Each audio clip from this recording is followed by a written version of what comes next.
কক্সবাজারের রুকিয়ার বালুখালী ৮ নং পশ্চিম রোহিঙ্গা ক্যাম্পে একটি সংঘবদ্ধ অপরাধী চক্রের দৌরাত্মের কারণে সাধারণ রোহিঙ্গারা চরম আতঙ্কে দিন কাটাচ্ছেন বলে অভিযোগ উঠেছে।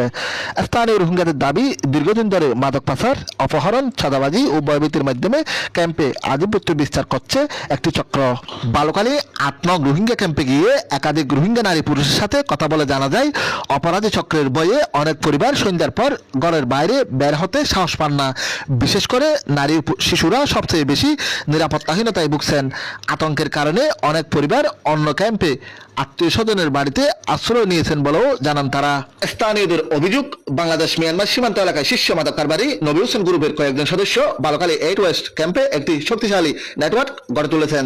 তাদের মাধ্যমে ইয়াবা সহ বিভিন্ন মাদক ক্যাম্পে এনে দেশের বিভিন্ন এলাকায় পাচার করা হয়।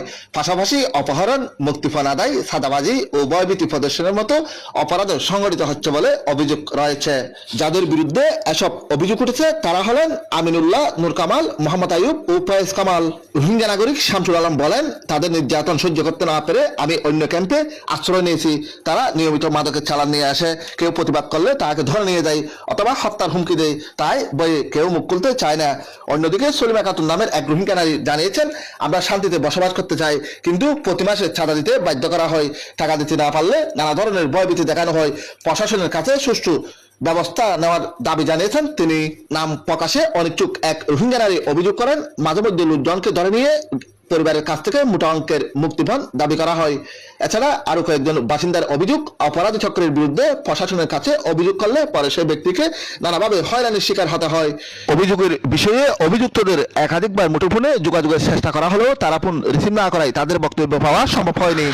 এদিকে লিখিত অভিযোগ পেলে তদন্ত করে প্রয়োজনীয় আইনগত ব্যবস্থা গ্রহণের কথা জানিয়েছেন সিআইসি রিন্টু বিকাশ চাকমা ও 14 আর্ম পুলিশ ব্যাটালিয়নের অধিনায়ক অতিরিক্ত ডিআইজি সিরাজ আমিন।